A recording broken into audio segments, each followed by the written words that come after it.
Hey guys, good morning. Welcome back to our channel, the Eaton Squad. My name is Addie. So for today's video, let's talk about the causes of your RT-PCR test or antigen test to be invalid. We have 4 on the list. Details coming right up.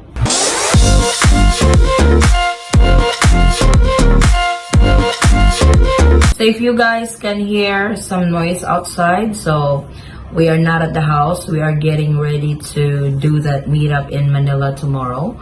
We are currently in Davao in a hotel. So I apologize for any noise you guys could hear in the background. So on today's video, we are going to talk about the RT-PCR test and antigen test because there seem to be a lot of travelers that are still confused on how to time RT-PCR test and antigen test correctly.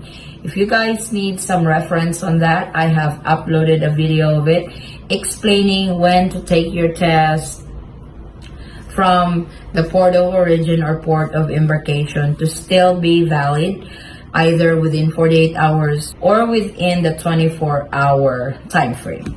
For this video, I have 4 lists of causes of your RT-PCR test or antigen test to be invalid. The very first cause of your RT-PCR test or antigen test to be invalid is the delayed flights. So we see if you have delayed flights. So for example, you took the test 46 hours prior to departure or 44 hours prior to departure, but your flight is delayed for 13 hours.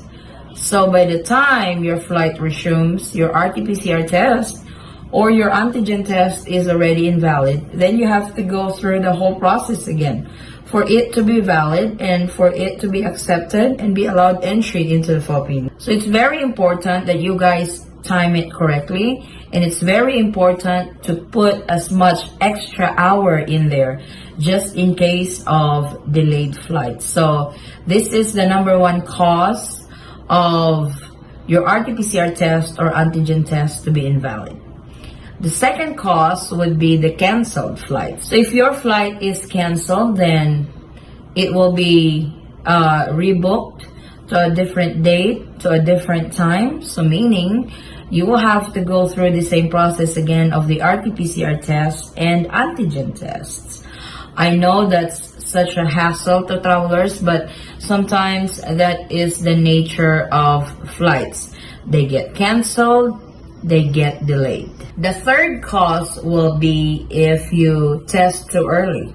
So for example, you tested too early. You did not really compute the time on when you should take the test and just went ahead to a clinic and get tested with RT-PCR test or antigen test. So by the time your flight is scheduled or you are scheduled to depart, your RT-PCR test and antigen test is already invalid. So it is very important that you time your I know I keep saying it, but it's really crucial to a traveler to the Philippines that the RT-PCR test or the antigen test is still valid prior to departure. So I know some of you are concerned about, hey, my RT-PCR test and antigen test is going to be expired when I get to the Philippines. It will expire, but the rule is they did not ask for it upon arrival, but they asked for it prior to departure. So don't get tested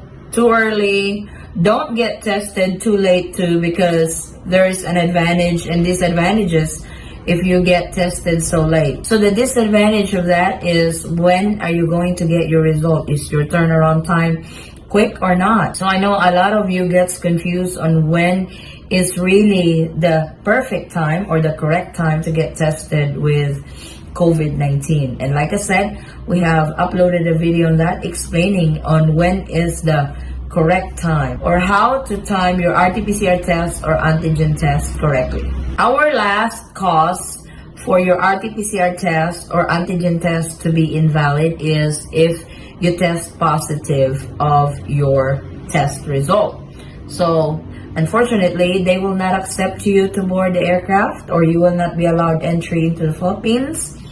If you test positive, you have to recover first you have to isolate, you have to get treatment and stuff. And so far with the IATF resolution, only Filipino citizens are allowed to enter the Philippines even after they have recovered from COVID-19, they have recovered from being positive with COVID-19, they have isolated, they have quarantined, they went through the treatment, and they have a certificate that they are cleared to travel, they are fit to travel, and they are not infectious anymore. Unfortunately, right now, only Filipinos are allowed to do that. So I hope these causes will give you guys a heads up on making sure that your RT-PCR test or antigen test is still valid prior to departure. So RT-PCR test within 48 hours prior to departure, and antigen test within 24 hours prior to departure.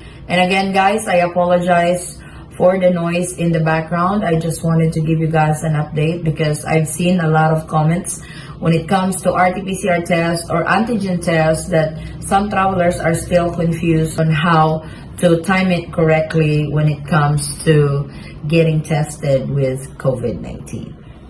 This is our quick travel update for today, guys. Thank you so much for watching. If you have any questions, concerns, or inquiries with regards to this video or in any of our travel related videos, please comment it down below and I will try to get back to you guys as soon as I can.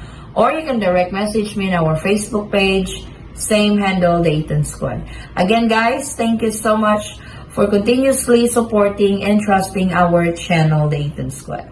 I hope to see you on our next travel update. Stay safe, stay healthy, and God bless everyone. Bye.